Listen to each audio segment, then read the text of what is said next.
నారాయణపేట జిల్లా ఊట్కూరు మండలం చిన్నపూర్ల గ్రామంలో జరిగిన ఘర్షణ మరొక ముందే జోగులాంబ గద్వాల్ జిల్లాలో భూతగాథలతో ఇరు వర్గాల మధ్య ఘర్షణ జరిగింది. జోగులాంబ గద్వాల్ జిల్లా దారూర్ మండలంలోని ఎములోనిపల్లి గ్రామంలో దాయాదుల మధ్య ఘర్షణ గొడవలకు దారితీసింది. 4 రోజుల కిందట జరిగిన ఈ సంఘటన ఆలస్యంగా వెలుగులోకి వచ్చింది. సుమారు 16 ఎకరాల పొలం ఒక కుటుంబానికి చెందిన వారు చేస్తుండగా మీ పూర్వీకులు మాకు పొలం అమ్మేశారంటూ ఇంకో వర్గం వచ్చి గొడవ పెట్టుకుని ఘర్షణకు దిగారని బాధితులు తెలిపారు.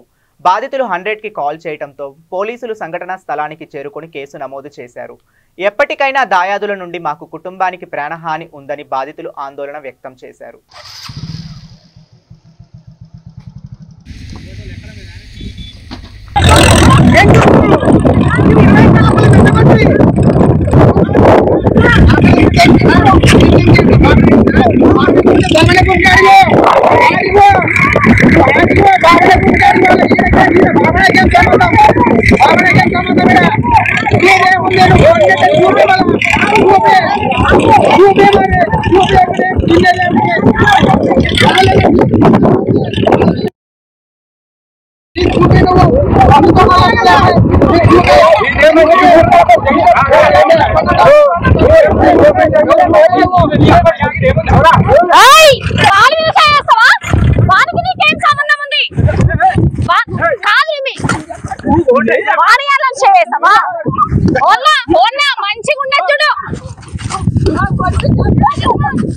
ఇగో చెప్తున్నా చూడు మంచిగా ఉండదు చూడు. ఫస్ట్ సంజీవులన్న మంచిగా ఉండదు చూడు.